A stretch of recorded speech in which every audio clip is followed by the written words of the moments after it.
It's Sunday, September 21, 2025. I'm Anthony Davis. Welcome to the Weekend Show, where we make the time to consider the news of the week. You can support my work and independent journalism at patreon.com/5 Minute News.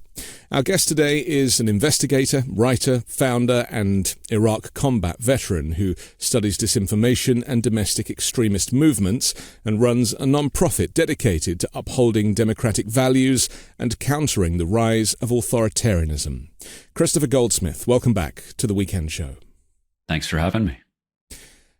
Chris, it's been a couple of years since you and I last spoke on this show, and in that time, the shift that you predicted to the far right and the rise of authoritarianism has clearly come to fruition. We've passed that point of no return. It feels like for a lot of people, and a lot of people are hurting.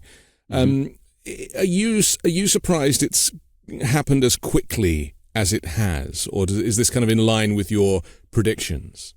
So I have, for the last few years, been writing scenarios, scenario planning exercises, war games, and we are about where I thought that we'd be. The only thing that I think that I've been on the record about that I've been wrong about so far is I thought that the VA, the Department of Veterans Affairs, would have been dismantled by August, and that there would be a much bigger kind of public resistance from the veterans community. Now, I was part of a massive protest. 7,000 veterans from around the country came to DC in June to protest these cuts. So maybe we stopped that from happening. But otherwise, as far as things like concentration camps, a secret police force, kidnapping people off of the street, the decimation of entire agencies and departments. These are all things that I put in writing and put in front of, most of the hashtag resistance thinkers over the last few years. And a lot of them looked at these things and said, no, this is too extreme. This is too unrealistic. And they didn't take the scenario planning and the wargaming very seriously because they thought that I was wrong. And I'll tell you one thing, I am unfortunately very good at my job, and it sucks being right. There is an exceptionalism built into American culture, though, isn't there? Where people feel like it can't happen here because this is America. What do you say to that? I say that people should study history a little closer. There was an entire fascist movement. There was an American Nazi party in the 1930s and 1940s. When Donald Trump held a neo-Nazi-esque rally at Madison Square Garden just before he won the election, that was a strong echo of history. These things have almost happened before, and we made it through those periods by the skin of our teeth. And it wasn't by accident. It was because a lot of Americans and a lot of veterans rose up and started taking action on their own, working with law enforcement, as I do at Task Force Butler, to gather evidence of criminality and to hold these people accountable in a court of law. And we need to do that now. That is what every American ought to be focused on. I know a lot of people feel hopeless, but the reason that I'm still out in the public and doing these shows instead of moving to Canada is because I still believe that we can be saved.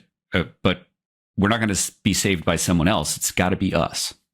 And we should probably remind people that in terms of US law, there isn't really any jurisdiction for kind of homegrown terrorism.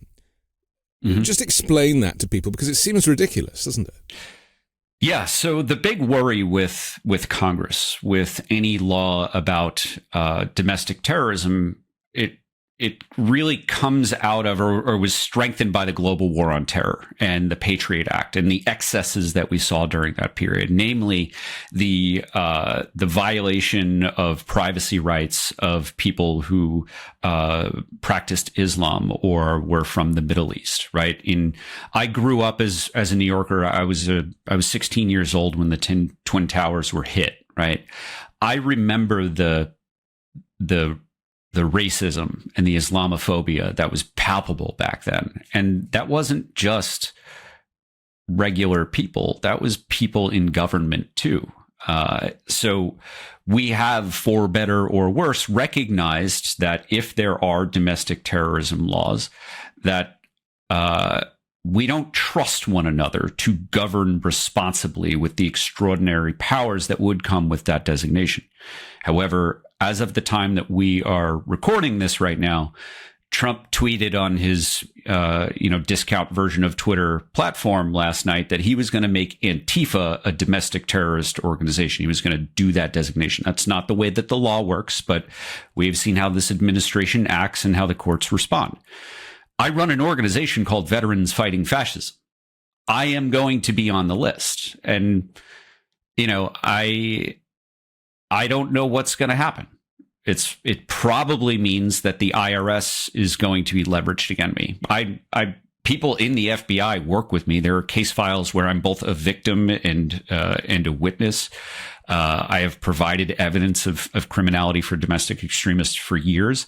I don't know how the FBI could possibly justify coming after me, but there are other tools in government that Trump sycophants and federal workers who may not have any other context might see, oh, okay, this looks like a warning sign. I should do an inspection, which might sound like nothing, but it's not. If I have to pay for lawyers and forensic accountants and all sorts of stuff to go through my entire adult life and every time I've swiped my credit card, that is going to take me off the field and maybe make me lose my house. So that is the type of weaponized government that we are about to experience. It's not we might. This is not hypothetical. This is where we are. It's where it's going, and it's where I personally am going to be.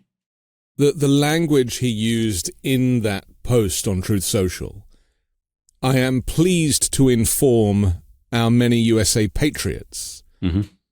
I guess that starts with referring to kind of white Christian nationalists and MAGA Republicans, that I am designating Antifa a sick, dangerous, radical left disaster as a major terrorist organization. And I will be strongly recommending that those funding Antifa be thoroughly investigated in accordance with the highest legal standards and practices. As you quite rightly say, Antifa is short for anti-fascist. It's not a single group. It's not really organized. It's decentralized. It's just a collection of individuals, basically, that oppose right-wing and fascist ideologies, this name of which has been created by the right. How do you designate an organization that isn't an organization? Is it simply the case that anybody who does not follow the far-right MAGA Republican mantra is an enemy of the state? The state can designate anyone an Antifa terrorist in the same way that the state designated people a witch during the Salem witch trials. It is a fantasy that unfortunately is a living nightmare for those of us who are going to be victims of it. There is no such thing as Antifa as an organization. It's an ideology in the same way that Christianity is. I don't believe that there's an angry sky god who cares about what I do, right? That is my belief. I do, however, believe in the United States Constitution, and I believe in the rule of law. So that is the closest thing that I have to an angry sky god, is the people that we've documented in history with their thoughts, their intents, and their reasoning in going into creating the nation that we live in today. I adhere to anti-fascist principles because the founders of this country that I am living in wanted to stop a monarch from being able to rule their lives, from being able to end their lives at will without any sense of justice. My religion, in the same way that people believe that someone died on a cross and was raised 3 days later, is a belief in the criminal justice system, and that while imperfect, it is something that we all have a stake in and that we should all work to make better. On the 25th of August, the President's Homeland Security Advisor and White House Deputy Chief of Staff Stephen Miller gave an interview to Sean Hannity on Fox and said that the Democrat Party does not fight for, care about, or represent American citizens. It's entirely devoted exclusively to the defense of hardened criminals, gangbangers, and illegal alien killers and terrorists. The Democratic Party is not a political party. It's a domestic extremist organization. This is an extension of this language, or maybe it's the other way around. Maybe Miller said that first, and then Trump picks up on that and designates Antifa a domestic terror organization. I mean, a lot of this stuff seems to be coming from Stephen Miller. Mm-hmm. Yeah, Stephen Miller has always been a fascist. I mean, there are videos of him in, I think, his prep school or college where he is just espousing racist, misogynistic, and sexist beliefs. Before the first Trump administration, when it was just a campaign, when he was just on the campaign staff, he was coordinating with fascists like Steve Bannon to control the messaging for the broader conservative movement. I say this as someone who has studied misinformation, disinformation, radicalization, and extremism for a very long time. And that is the opening end of the funnel. When you have political campaigns which turn into administrations, which are shaping the news that people consume, shaping the reality that we all perceive, and that influences a lot of Americans who lack the critical thinking skills to recognize that they are immersing themselves in propaganda, and they are polluting our democracy. They're using our democratic tools to end our democracy. They won the election. They won the election fairly, but they did that after a violent coup where their followers were bussed to the Capitol by figures like Charlie Kirk, who are now painted as a saint or as a martyr in his death, when he was an insurrectionist, when he paid for the insurrection, when he defended those people who beat cops, which resulted not just in a couple of deaths, but many suicides. Because these police officers swore an oath to their constitution, to their country, and their country, with Donald Trump as the commander in chief, abandoned them that day to people who were acting like Osama bin Laden's greatest hopes and dreams. These people are terrorists, and that is frankly how the Biden administration should have treated them. It's how Democrats should have treated them. They committed a terrorist attack. It meets the legal definition of terrorism. It's the use of force or the use of violence to coerce a government or a people into a political ends. That is the definition of terrorism. But should they not have prosecuted Trump rather than absolutely those who came to the Capitol? Because, you know, the people that stormed the Capitol, they did get quite significant penalties. But they weren't charged with terrorism. Right. Yeah. Because as we started this conversation, there is no domestic terrorism law. Donald Trump pardoned and issued commutations to all but a handful of the individuals that stormed the Capitol that day. Mm-hmm. There is a certain irony now where he talks about being tough on crime and sending the military into cities, and at the same time releasing criminals who committed a crime on television with so much evidence that he instigated. You know, we're going to go to the Capitol, I'm going to go with you, and if you don't fight, you're not going to have a country anymore. Mm-hmm. How do we qualify that hypocrisy in this moment? We look at history to inform us and help us understand that this is not an aberration. It's not a new thing. Donald Trump is not inventing authoritarianism or fascism. He is following the authoritarian playbook. Now, when people hear me say that, they assume that I mean he's like reading a manual and he's following what Stalin or what Hitler fascist Italy did, sort of the black shirts, the brown shirts could rise to the fascist party, the Nazi party. That is not what I'm saying. Authoritarian tendencies are a personality trait, and that is who Donald Trump has always been. And many people far smarter than me clocked that long before I did. I only learned about fascism because of Donald Trump, and I started studying this history. But the reason why I created with one of my nonprofits, Veterans Fighting Fascism, the Anti-Fascist Book Club, is so that I could encourage other people to read about the history of fascism, because the history of fascism is one of loss. It is one of defeat.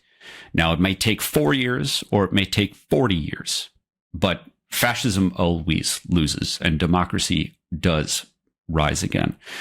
Now, the reason that I want people to become knowledgeable about this and not just read a list of books online and read by themselves, but actually start a book club is because it's important right now that people recognize that not everybody should be focused on Washington like you and I are. We are national figures. We have podcasts. We are syndicated, right? The average person can do much more about the fascism that grows in their backyard than they can in Congress, the White House, or DC. It's the school board that your democratic vote counts more towards. And it is the school board, it is your county officials, your state legislatures. Those are where you and a small group of motivated friends who want to defend democracy can have the greatest impact. So if you will go to veteransfightingfascism.org, everything that you need, including an instruction manual on the first 6 meetings, the first 6 convenings, reading through several books, everything that you need is there. You just have to find your group, and you just have to find a place, whether it's a coffee shop or a bar or a park. Building those in-person relationships are the most critical thing right now that people can do to actually stop the rise of fascism and authoritarianism in this country. During a conference on civics education in New York on Tuesday this week, Justice Sonia Sotomayor warned that the poor quality of civics education means that Americans may not be entirely clear on what makes a president different to a monarch. I mean, this in its simplest form is a problem, isn't it? Mm-hmm. If you don't know the difference between a king and a president, then, what chance have you in this moment in recognizing who the fascist is? When you're told that, when you're told that it's the opposing political party. Yeah, Donald Trump is a really effective communicator, and he is what I think will be history's most effective gaslighter. He's not the first. Many authoritarians, including those who are alive today, like Vladimir Putin, are effective gaslighters, but their effect on the globe, on the world, is far smaller than what Donald Trump is able to accomplish. Donald Trump, when he was out on the campaign trail, he started calling all of us, anyone who wasn't a MAGA Republican, a socialist, a communist, and a fascist, as if those things aren't opposite or conflicting ideologies, like you're all three at once. Yeah. But his people, they just hear these buzzwords and there's an emotion connected to them. The average American has something like a 6th grade reading level, which is not an accident. Since Reagan, since the decade that I was born in the 1980s, the Republicans have been obsessed with trying to dismantle the American education system. We are seeing them make massive advances now. And test scores keep growing worse over time. Well, there's a reason for that, because our education systems are little bubbles. If you're lucky to be wealthy or born in a wealthy neighborhood, you're going to grow up with a great education. But if you grow up in a place where there is not a lot of wealth, you are fucked. And that is the result of old school Republican politics. And it is only going to grow worse as, the World Wrestling Entertainment owner, Linda McMahon, inserts herself ever more into dismantling the Department of Education. She's taken a job which she ultimately is charged with closing down. Remarkable, really, yeah. I think that the most revealing public speaking engagement that she did, I forget the venue, but she sat down and she talked at length at how A1 was impacting education. That's right. Because she didn't recognize what AI, artificial intelligence, stood for. So several times she repeated, A1 education is just so groundbreaking. This woman is not just unqualified, but she is so disconnected from reading the news that she doesn't even realize how dumb she is. And it is a shame. It is a travesty that she's just kind of like one of the less harmful of Donald Trump's inner circle. Because people with as little experience as her are heading up all the departments of Trump's cabinet. I mean, this is the concern, from healthcare with a vaccine conspiracy theorist through to the Department of Justice with Trump's own personal lawyers, two of them heading it up. I mean, this is problematic. I want to talk about Charlie Kirk, who you mentioned.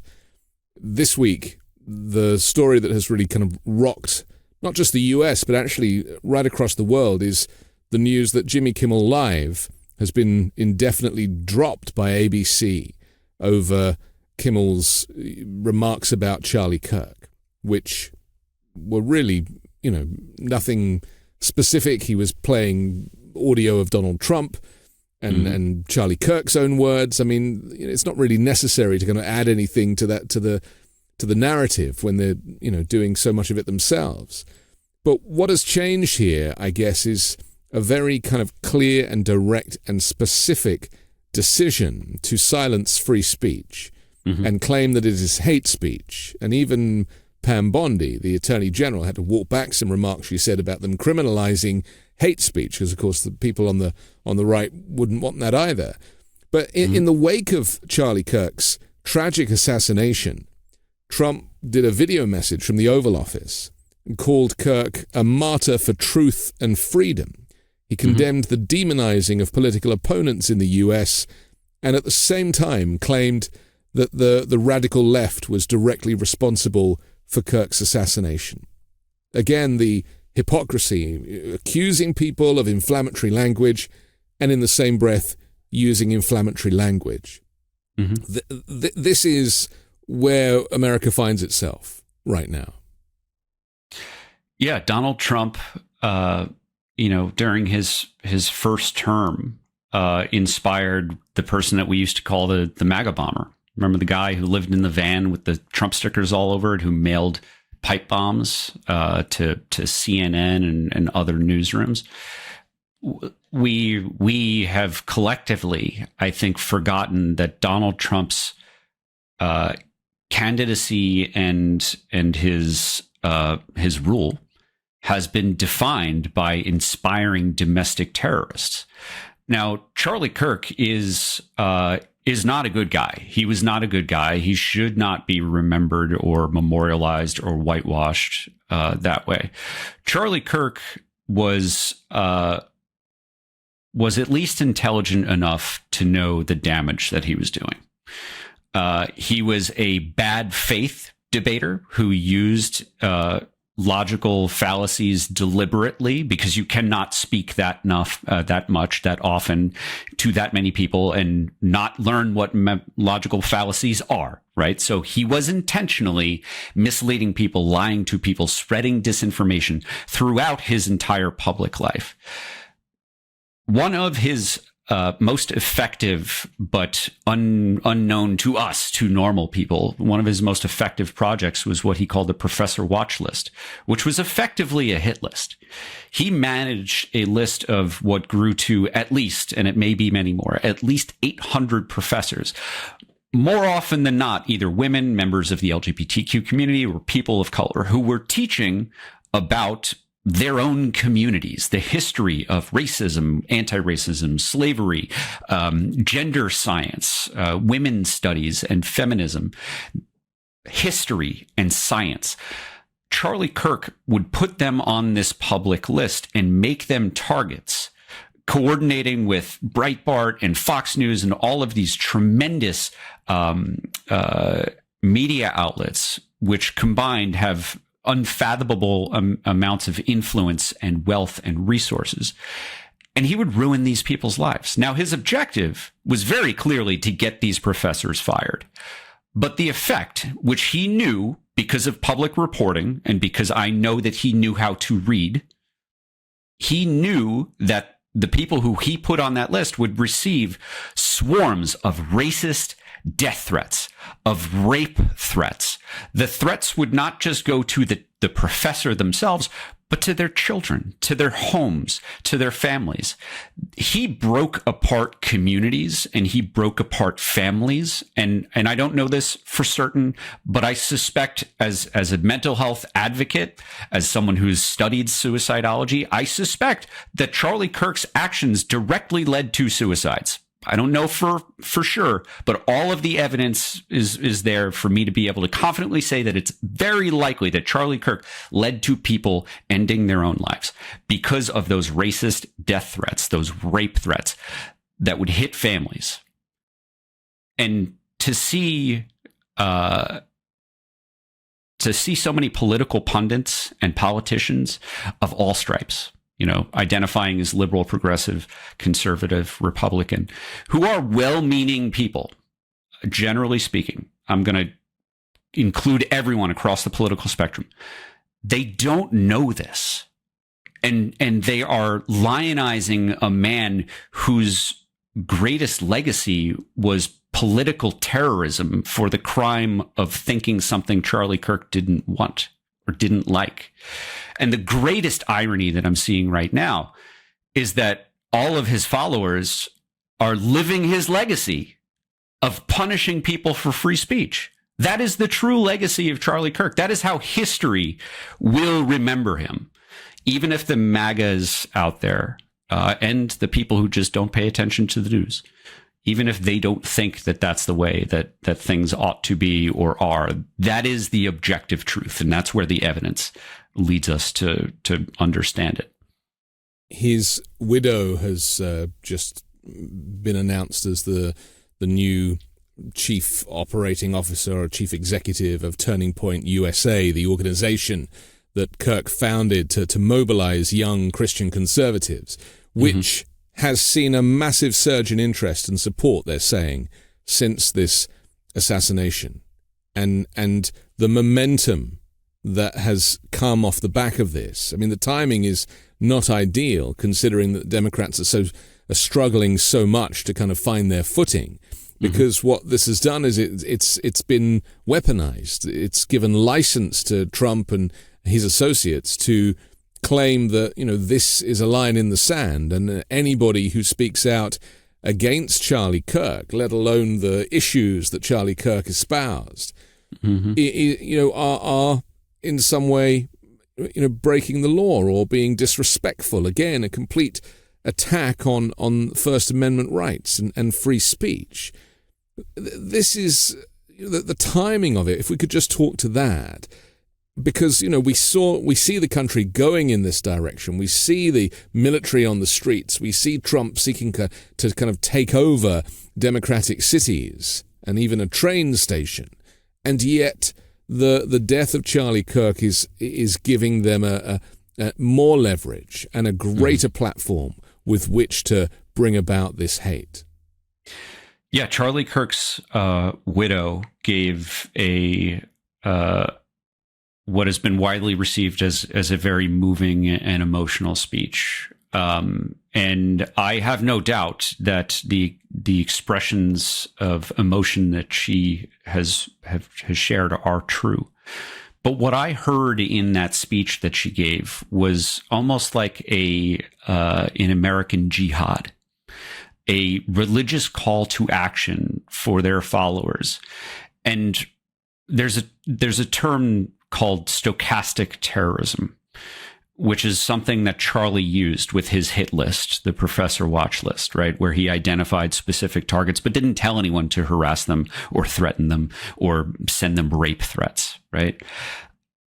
His widow is picking up the mantle. She is going to be the stochastic terrorist at the head of that organization, who is going to wield her husband's death and the political terrorism organization that they built, and they're going to wield it against people who don't have the resources to fight back. They're going to wield it against people who are expressing their First Amendment protected rights, and this follows in the footsteps of authoritarian movements in the past, where political assassinations, which this was, are used to strip the rights of a political opposition, no matter their lack of involvement or lack of calling or support for it. They're taking, random high school students and college students' Instagram posts, and they are ruining lives for them. There is nothing more Charlie Kirk of an action than that. The response from the administration to fly flags at half-staff, to bring Charlie Kirk's body back on Air Force Two with the vice president wrapped in a flag, these things are all very symbolic. And now we're hearing that Pentagon leaders are considering a new recruiting campaign that would encourage young people to honor the legacy of Charlie Kirk by joining the military. They're framing this recruitment campaign as a national call to service, with slogans such as "Charlie has awakened a generation of warriors." This is as a veteran yourself, I mean, this is very dangerous, isn't it? It is. This is an explicit call for political violence. And again, Donald Trump and his administration, they are not the first fascists to use gaslighting to try to make you feel like you're crazy. To have the party that has not just excused, but celebrated political terrorism, to start accusing their enemies, who are at the same time, these soft blue-haired soy boys who aren't men, right? Who don't exhibit any sort of masculinity and couldn't stand up to them in a fight, right? There's this Schrodinger's Antifa, is hyper violent, but also a giant wuss.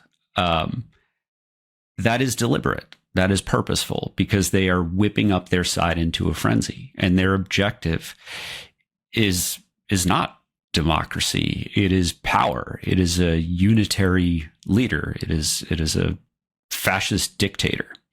And as Donald Trump, often floats ideas before he embraces them, he has said, well, a lot of people are saying that they want a dictator.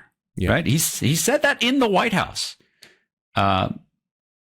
So as time goes on, we are going to see him like he has always done, because the man has never done a new thing in his life. He just repeats the same thing over and over. We are going to see him openly embrace his role as a dictator in this country. And the MAGA movement, sadly, my fellow veteran, J.D. Vance, are going to do everything that they can to support it and make sure that there is a violent army behind him. We have to take a quick break, but I want to come back afterwards and talk about the FBI devoting more time to immigration enforcement and scaling back the investigation of white-collar crime, let alone kind of white homegrown terrorism. We'll do that next here on The Weekend Show. When you start a podcast, it seems like you have to figure it out all by yourself. Scripts, setup, filming schedule, logos. It can be super overwhelming, and every day seems to introduce a new decision that needs an answer. When you're starting off with something new, it seems like your to-do list keeps growing every day with new tasks, and that list can start to begin to overrun your life. So finding the right tool that not only helps you out, but simplifies everything can be such a game changer. And for millions of businesses, that tool is Shopify. Shopify is the e-commerce platform behind millions of businesses around the world, and 10% of all e-commerce in the US, from household names like Mattel and Gymshark to brands just getting started. You can get started with your own design studio with hundreds of ready-to-use templates. Shopify helps you build a beautiful online store to match your brand's style. Accelerate your content creation. Shopify is packed with helpful AI tools that write product descriptions, page headlines, and even enhance your product photography. Get the word out like you have a marketing team behind you. Easily create email and social media campaigns wherever your customers are scrolling or strolling. And best yet, Shopify is your commerce expert with world-class expertise in everything from managing inventory to international shipping to processing returns and beyond. If you're ready to sell, you're ready for Shopify. Turn your big business idea into with Shopify on your side. Sign up for your $1 per month trial and start selling today at shopify.com/weekend. Go to shopify.com/weekend. Shopify.com/weekend. We're back on the weekend show with Kristofer Goldsmith. I'm Anthony Davis. Kristofer, the shift on the streets of America, Washington, D.C., certainly, Los Angeles, and shortly Chicago, seeing these ICE agents, but now followed by National Guard and the Marines in some cases, has pretty much changed the landscape. Tourism is down significantly. People do not want to come to the United States knowing that the military have basically turned upon the citizens for fear of having their phones taken and them being detained or deported. This kind of level of militarization of American streets is something that we would never expect to see in peacetime. And yet Donald Trump has kind of used excuses about us being under attack, for he's found various kind of loopholes in the law to do this, claiming Venezuela is attacking us and finding the justification to throw missiles at boats with, no detainment of individuals, just, killing 11 people in the first boat, 3 people in the second boat. I mean, this is causing tensions not just within the U.S., but certainly outside of the U.S. It's almost like he is goading for some kind of war that will give him license to, put more troops on the streets. Could we just talk to this idea that he is recruiting more and more? I mean, they say 10,000 more ICE agents, and how you feel about this use of kind of the military in their fatigues, with their weapons, with their tanks, not just on the streets of D.C., but certainly growing now to all sanctuary cities. It is my strong belief that the Trump administration is trying to orchestrate an incident that would put an armed civilian up against an armed member of U.S. military forces on American streets. There is no, and how I got to that conclusion is because Pete Hegseth made sure that the National Guard, who's coming from red states, who he considers loyal to Washington, D.C., to occupy what he's hoping those soldiers view as a bit of a foreign land or a hostile territory. Their mission is to rake leaves and spread mulch. But he wants to make sure that they are heavily armed. And at the same time, the other Fox News, or one of the other Fox News hosts who are now part of this administration, Jeanine Pirro, who is the district attorney for Washington, D.C., she has said that she is no longer going to prosecute people for open carrying long guns. In a small district that has a very large number of police comparative to the size of the population, it now has federal troops in the form of the military, of ICE, of FBI agents who used to investigate things like human trafficking, who are now trying to find people at your local bodega. there are more cops and more law enforcement than ever on the streets of DC. Why is Jeanine Pirro inviting American citizens to carry long rifles or long guns on the streets of the capital city? I think that the only logical conclusion is that they are hoping for some sort of vigilante violence, because with that many uniformed personnel in the district right now, it can only get worse if you have armed citizens, armed Americans prowling around the streets with assault weapons. So as far as what this is doing to the military, it is not just deeply saddening to me as a veteran, as someone who, though I didn't have a great time when I went to Iraq, like I generally feel good about having served my country. I feel ashamed. And according to surveys within the military, according to leaked documents, the military knows that the troops that it has on the ground in DC, they also feel a sense of shame. Immigration and customs enforcement recruitment efforts are proving to be a success for Trump. 141,000 applications, 18,000 tentative job offers since the recruitment push started at the end of July.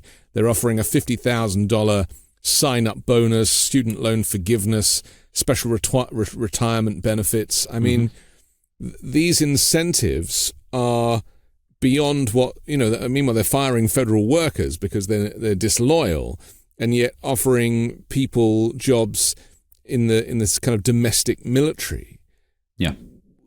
As you describe it all, if you take the component parts and you think critically and you put them together and you look at the timing of the midterms, this is clearly all heading towards a certain place that people need to wake up and, as you say, kind of recognize that they are craving some kind of uprising or civil war or something, so that they then have excuse to use those long guns. Yes.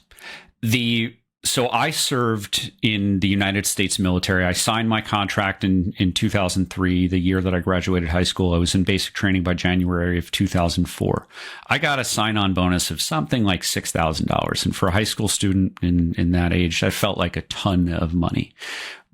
But that was the first year of the Iraq War when I signed my paperwork. By the time that I got to Iraq in 2005, there were tremendous bonuses for people to sign up for the military, not just because it became extremely difficult to recruit, because people realized, oh, this war is going to last a lot longer than we were promised, but because the war itself was unpopular. So that is what we are seeing with ICE right now. We are seeing the government try to do a troop surge into what will be the American streets, with masked, unaccountable secret police who are today acting in many of the same ways as the SS did when the Nazis rose to power. I know that people feel like anytime someone invokes the Nazis or Nazi Germany, that we have gone too far, that we are exaggerating. I would encourage those people to go to veteransfightingfascism.org and look at the Anti-Fascist Book Club, and that list of books is written by historians who study this, who are specialists in the rise of fascism and authoritarianism, both in history and in modern times, and the parallels are direct. People fail to recognize that the use of the term Nazi in this day is not a slur. It's not done to kind of criticize or piss people off. It is a description of a pattern of behavior that we have learned from history. And this I find very interesting. Oh, you can't say Nazi, it's a step too far. But, we saw, and I don't know if you saw that debate that Mehdi Hassan did with all of these kind of young people who were, Republicans or certainly on the right and self-described fascists. Self-described fascists. That one guy was like, yeah, maybe I am a Nazi. And he presented as a perfectly ordinary young person. And he was actually thrilled at the idea of being called a Nazi. My fear is that if anybody had the courage to actually call Donald Trump a dictator to his face, he would probably relish the description. Mm-hmm. Yeah. And I think that, one of the missing pieces that the critics, the good faith critics who say you shouldn't invoke Nazis will say, well, National Socialism wasn't just about racism and hate and violence. It was about systems of control. It was about a unification of the corporations, of the business of a country and the government. And the Jimmy Kimmel firing shows just that. The sale of TikTok, which Democrats should blame themselves for in the House and Senate for passing that stupid law. TikTok is now going to have an American government official sitting on the board. I mean, there are lots of definitions for National Socialism that people can argue about, but things are happening that are making it more and more and more difficult for even the most good faith historians or political scientists to say, no, we're not there yet.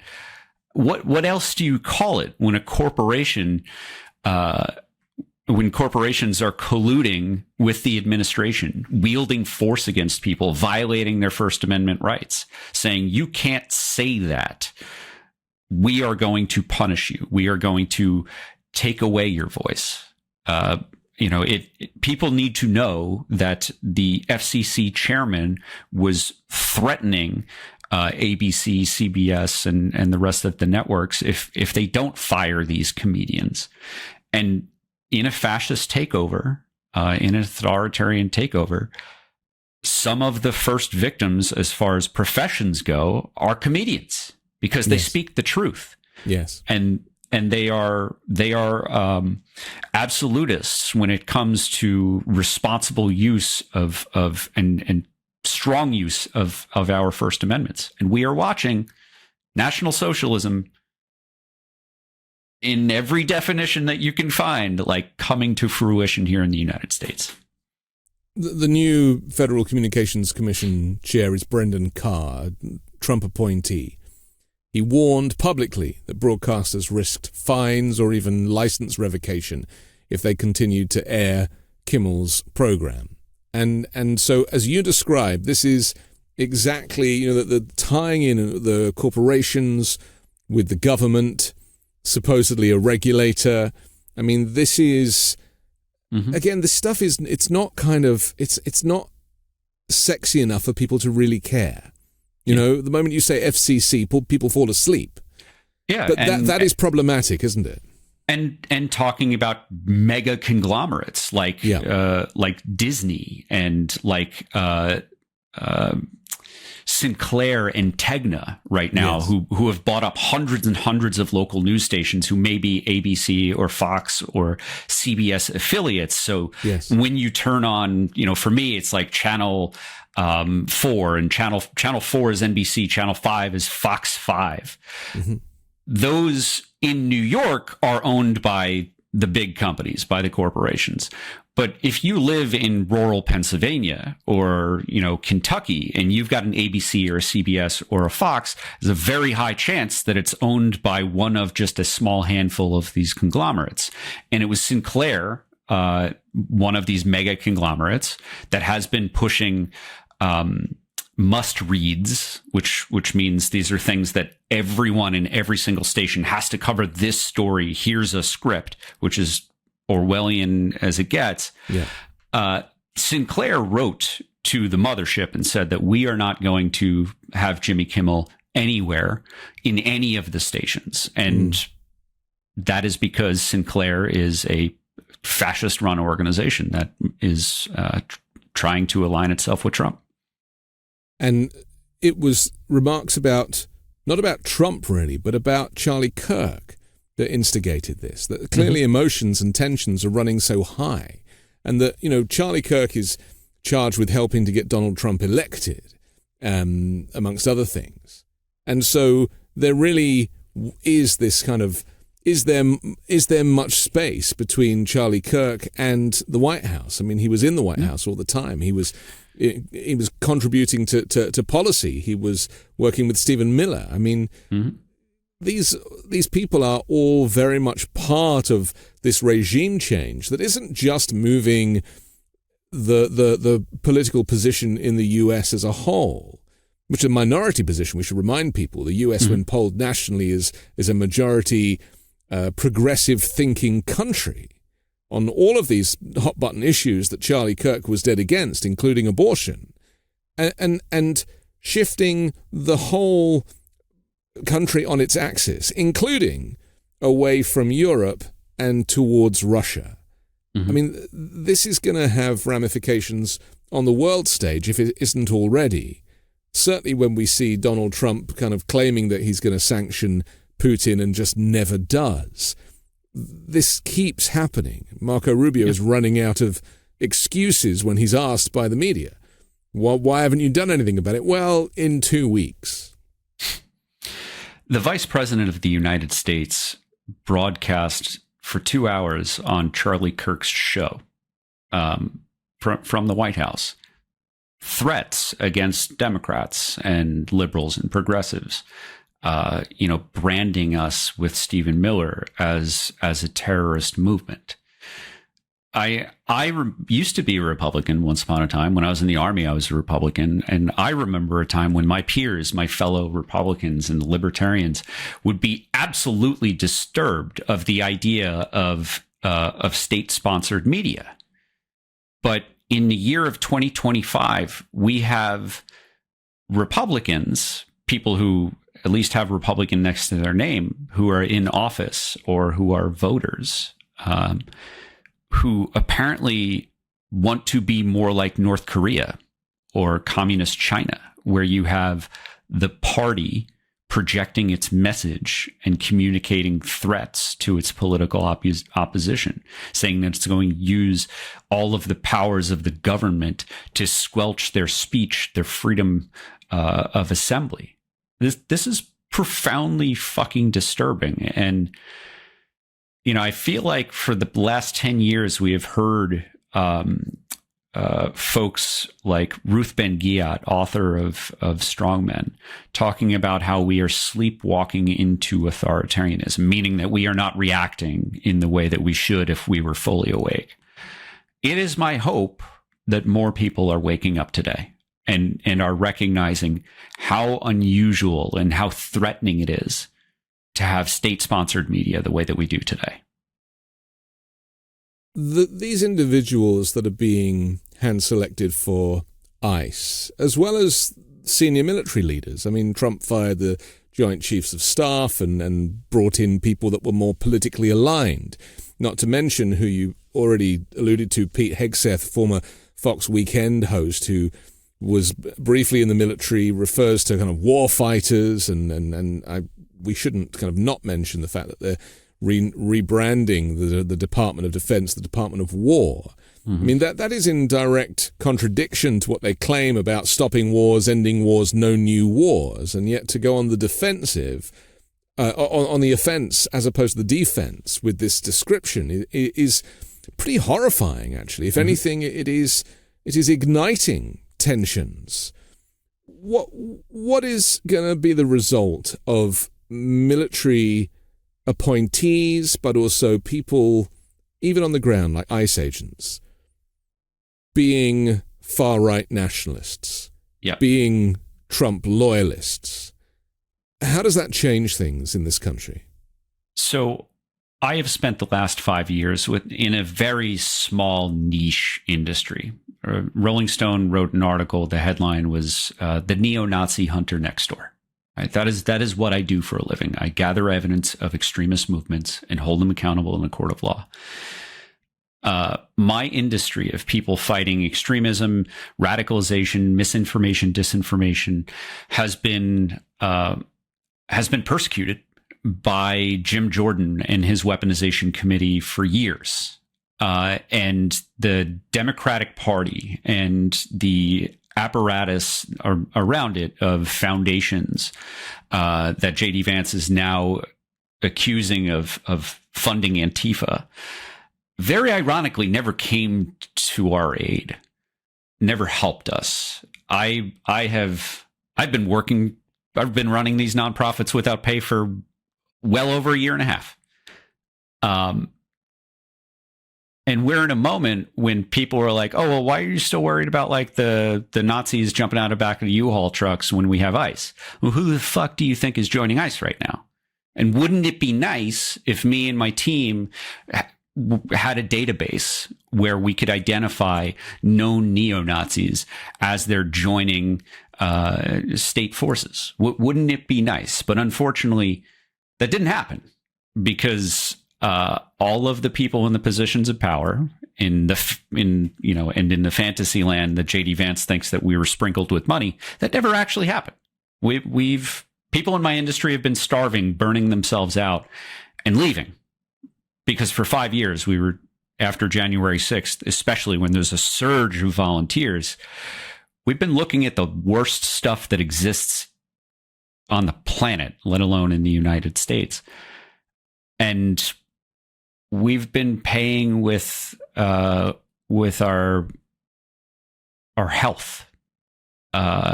We've been paying out of pocket to fight this patriotic fight without any real support. There's been some weird stuff going down recently. A couple of events happened. 2 deaths in Mississippi are in the national spotlight. A black student at Delta State University, a white homeless man in Vicksburg, both found dead on Monday, September 15, hanging from trees. The way the police have handled this, saying, initially they ruled that this first one was a suicide, and then, the other one was found near a casino, and police are still investigating, and then they find a note and various things. A kind of level of weirdness, to the point that people have been writing to me saying, can you explain what is going on here? My concern that the knock-on effect of a lot of the behavior or a lot of the changes in US politics, the shift, as you just described, the personal toll, is affecting people differently. Mm-hmm. Whether they choose to go and spend money in a casino, whether they choose to take their own lives, whether they, in the case of this young man who climbed up on top of the building to take a single shot at Charlie Kirk. It's a kid who came from a Republican Mormon household who basically even found that the language of Donald Trump was too fascistic for him and found solace in a partner who made him understand the truth about humanity and society. The whitewashing of even Thomas Matthew Crooks, the kid who took a shot at Donald Trump. I mean, also from a Republican family. That whole conversation has been silenced. There is a kind of a level of weirdness associated with these stories that the media are not prepared to discuss, that the police are kind of playing down. What do you think the effect is going to be on society going forward when the rhetoric from not just the president, but all of his entire administration and those that follow him is dialed up to 11? So for as long as you and I have known each other, for several years, people have come to me to explain these difficult things, to explain the crazy extremist conspiracy theories that resulted in violence, or these horrific acts of violence where a shooter or the perpetrator leaves symbols and messages and memes. People have been asking me, as we started this episode talking about, to write scenario planning exercises and war games to game out what the future would look like. We are reaching the point where I no longer have answers.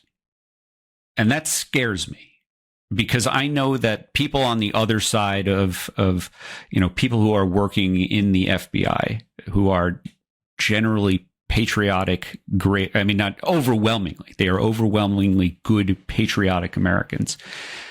I know that they don't have many more answers than I do. We are experiencing right now the result of a decade plus of these strange online spaces colliding with the ever more present social media that reaches all of us, and the festering hatred and violence that grew in those dark spaces are starting to come into the world that the rest of us live in, that I used to have to go into to research, in places that platforms and apps that no one's ever heard of. Now it's everywhere. It's gotten out of the box. Pandora's box of ugliness, of hatred has exploded. And I no longer, I've been treated like a fucking oracle. And to be honest, I don't know how I'm so good at predicting things, like laying it all out there. I don't have any more answers. I've reached the end of the projections that I've made in my research. And I can only assume that it gets worse from here.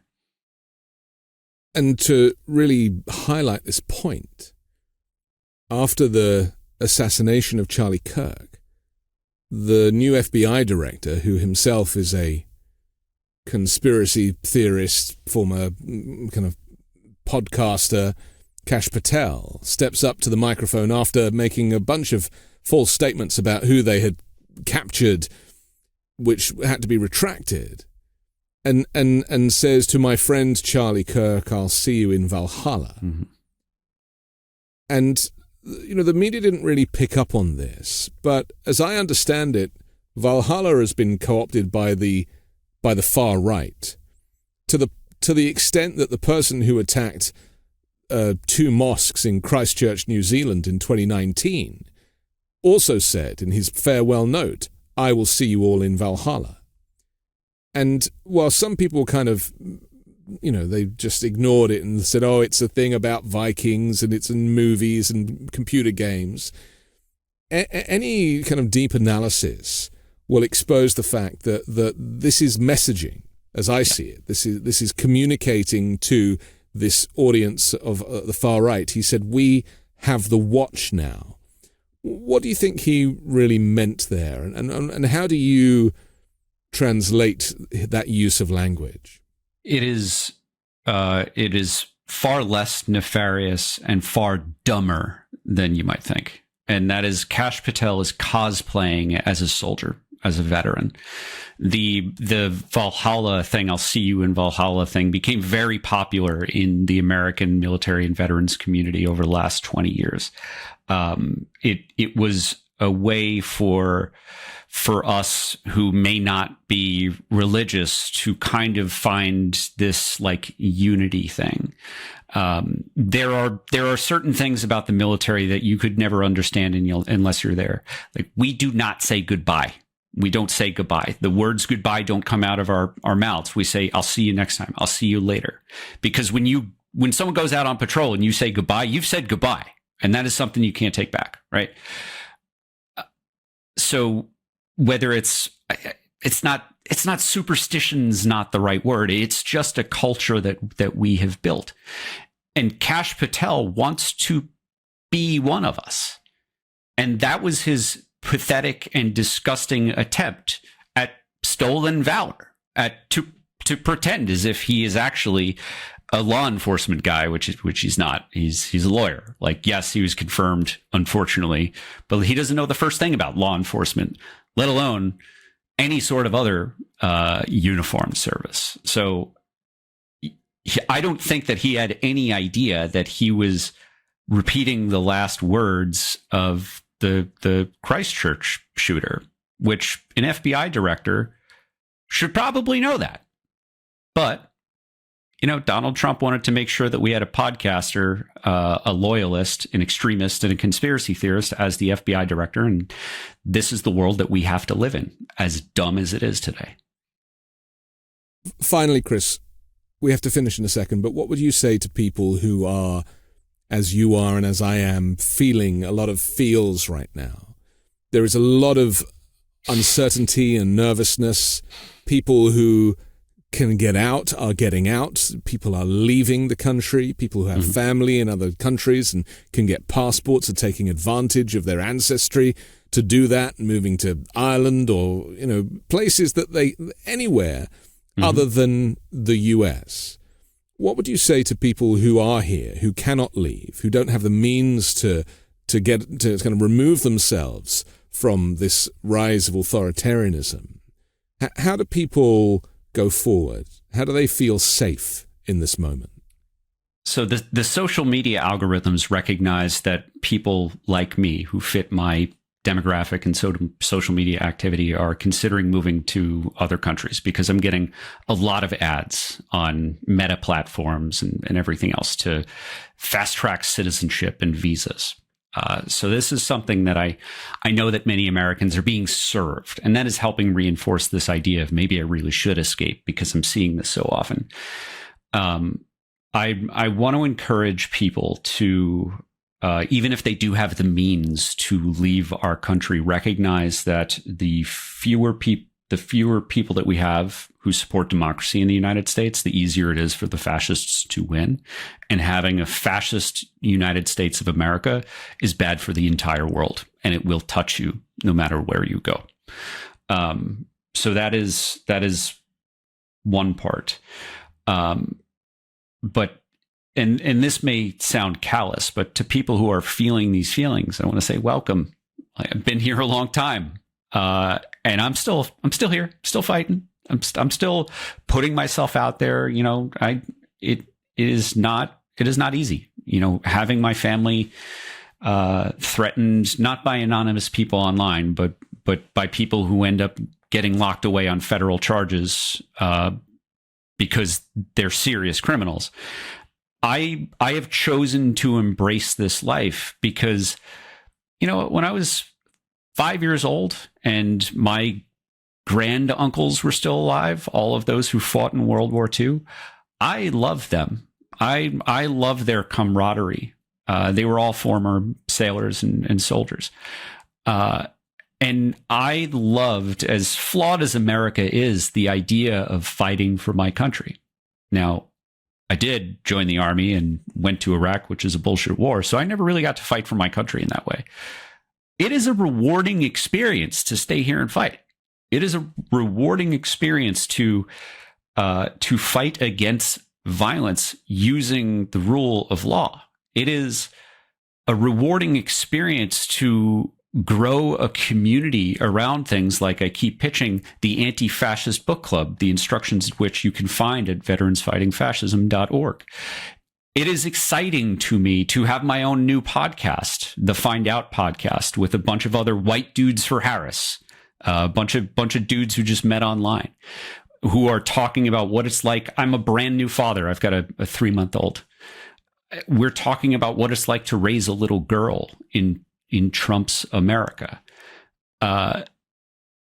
You don't have to. The worst thing that you can do is nothing. The best thing that you can do is focus on community. Focus on your family. Focus on your friends. If you don't have people who appreciate you close to you, there are online communities. There's an anti-fascist book club that just started on Substack that I'm going to be on as often as I can on Fridays. And if people want to join that, want to follow me, they can find me anywhere on all the social media apps. My name starts with a K, Chris Goldsmith. Easy to find. Join an anti-fascist book club. Start building that community, and start finding hope in happy warriors, people who are not violent, people who are going to be branded as terrorists because they're anti-fascists, but people who are going to embrace that label. I am Antifa in the same way that my granduncles were. They fought Nazis. They fought the fascists in Italy. I keep in my office the letter from the president after my grandmother's brother was killed in the European theater, as a reminder that Antifa is in my blood, and it has been for generations. Kristofer Goldsmith, thank you for joining The Weekend Show. Thank you, brother. I'm Anthony Davis. Don't forget to support me and independent journalism at patreon.com/5 Minute News or by joining the 5 Minute News YouTube channel. I'll come back next Sunday with a brand new special guest, more factual news to discuss on the 5 Minute News Weekend Show with Midas Touch.